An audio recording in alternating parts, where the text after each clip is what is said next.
आपल्या महाराष्ट्राचे लोकप्रिय मुख्यमंत्री एकनाथराव शिंदेजी, रामदास आठवलेजी, चंद्रकांत दादा पाटील, हसन मुश्रीफजी, उदय सामंतजी, आपले कोल्हापूरचे लोकप्रिय उमेदवार संजय मंडलिकजी, हातकणंगलेचे लोकप्रिय उमेदवार धैर्यशील मानेजी, आपले लोकप्रिय खासदार धनंजय महाडिकजी, राजेंद्र यड्रावकरजी, आपले ज्येष्ठ आमदार विनय कोरे सावकार, प्रकाश आबिटकरजी, प्रकाश आवाडेजी, राजेश पाटीलजी, सदाभाऊ खोत, सुरेश हळवणकरजी, निवेदिताताई मानेजी, राजेश क्षीरसागरजी, अमल महाडिकजी, समरजित घाडगेजी, शौमिकाताई महाडिक, चंद्रदीप नरके, कृष्णराव पाटील, भरमू पाटील, रूपाराणी निकम आणि या ठिकाणी उपस्थित माझ्या सर्व माता भगिनी आणि बंधूंनो, बसा बसा, तिकडे काही प्रॉब्लेम नाहीये, लोक तिकडनं येतात, बसा.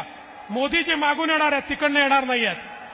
5च मिनिटात देशाचे नव्हे तर संपूर्ण जगातले सर्वाधिक लोकप्रिय नेते माननीय मोदीजी हे या ठिकाणी पोहोचतायत. बंधू भगिनींनो, ही लढाई मंडलिक विरुद्ध शाहू महाराज अशी नाही, ही लढाई माने विरुद्ध महाविकास आघाडी अशी नाही, ही लढाई मोदीजी विरुद्ध राहुल गांधी अशी लढाई आहे. आणि कोल्हापूरच्या जनतेनं ठरवलंय, मान देऊया गादीला आणि वोट देऊया मोदीला. मान देऊया गादीला आणि वोट देऊया. मग एक लक्षात ठेवा, आपण प्रभू श्रीरामांना मानणारे लोक आहोत. बोला, मानता की नाही? कोण कोण मानताय? मग प्रभू श्रीरामांच्या हातात काय आहे? काय आहे? त्यांच्या हातात धनुष्यबाण आहे. मुख्यमंत्र्यांच्या हातात काय आहे? मंडलिकांच्या आणि मानेंच्या हातात काय आहे? मग कोल्हापूर आणि हातकणंगलेमध्ये मोदीजींच्या हातात काय आहे? धनुष्यबाण. त्यामुळे धनुष्यबाणाला दिलेलं प्रत्येक वोट हे विकसित भारताकरता मोदीजींना दिलेलं वोट आहे. बंधू भगिनींनो, या ठिकाणी आम्ही कोल्हापूरमध्ये ज्यावेळी सरकार आमचं होतं, या कोल्हापूरला टोल मुक्त केलं. ज्यांनी टोल मुक्त केलं त्यांचे उमेदवार मंडलिक आहेत आणि ज्यांनी टोल लावला होता त्यांचे उमेदवार कोण आहेत मी सांगण्याची आवश्यकता नाही आहे. बंधू भगिनींनो, या कोल्हापूरमध्ये आणि या कोल्हापूर जिल्ह्याला ज्या प्रकारे मोदीजींच्या नेतृत्वात विकासाची कामं झाली, आताच महाडिक साहेबांनी आपल्याला सांगितलेलं आहे. आणि कोल्हापूर जिल्हा छत्रपतींच्या इतिहासातला जिल्हा आहे. हा देशभक्त लोकांचा जिल्हा आहे. हा जिल्हा खऱ्या अर्थानं देशभक्तांच्या मागे उभा राहणारा आणि भगव्याच्या मागे उभा राहणारा अशा प्रकारचा जिल्हा आहे. आणि आज खऱ्या अर्थानं ज्यावेळेस ही निवडणूक चाललेली आहे, या देशामध्ये मोदीजींच्या रूपानं एक असा नेता आपल्याला मिळालाय की ज्या नेत्यानं या देशाला सुरक्षित केलं, ज्या नेत्यानं या देशाला विकसित केलं, ज्या नेत्यानं या ठिकाणी देशाला स्वाभिमान दिला. अरे आठवा तो काळ ज्या काळामध्ये या देशामध्ये बॉम्बस्फोट व्हायचे आणि आमच्या देशाचे प्रधानमंत्री अमेरिकेकडे जायचे आणि हात जोडून म्हणायचे त्या पाकिस्तानला समजवा, तो आमच्याकडे बॉम्बस्फोट करतो. तो पुन्हा पाकिस्तान आपल्याकडे येऊन बॉम्बस्फोट करायचा, पण आपले प्रधानमंत्री उत्तर देऊ शकायचे नाहीत. त्या पाकिस्ताननं तोच प्रयत्न केला, पण आपल्या देशाचे पंतप्रधान माननीय मोदीजींनी त्या ठिकाणी घुसून सर्जिकल स्ट्राईक केला, त्या ठिकाणी एअर स्ट्राईक केला. मला सांगा, 2019 नंतर या देशात घुसून बॉम्बस्फोट करण्याची कोणाची हिंमत झाली का? कोणीतरी देशामध्ये घुसू शकलं का? कोणाची हिंमत आहे का? अरे आता मोदीजीने एक असा देश तयार केलाय की ज्या देशामध्ये कोणीही वाकडी नजर करून पाहू शकत नाही. आपल्याला माहिती आहे आता तर हा देश अग्नि मिसाईल वाला देश झालाय. 7,000 किलोमीटर दूर कुठेही शत्रूचं ठाणं असेल तर भारतातनं मिसाईल निघतं आणि थेट शत्रूचं ठाणं नेस्तनाबूत करणारा अशा प्रकारचा भारत आज या ठिकाणी मोदीजींनी केलाय. आणि म्हणून बंधू भगिनींनो, खऱ्या अर्थानं सामान्य माणसाच्या जीवनात परिवर्तन करत असताना ज्या प्रकारे मोदीजींनी नवभारताची निर्मिती केली आहे हे आपण सगळे लोक पाहू शकतो. 8वा ते दिवस कोविडचा तो काळ, ज्या काळामध्ये नातेवाईक देखील ओळख दाखवत नव्हते, कोणाच्या घरी जाण्याची चोरी होती, मौत मिट्टीला जाण्याची चोरी होती, किड्या मुंग्यासारखे लोक मरत होते. जगातले लोक म्हणायचे भारतामध्ये 40-50 कोटी लोक मेल्याशिवाय राहणार नाही. त्यावेळी जगामध्ये केवळ 3-4 देशांकडे लस होती.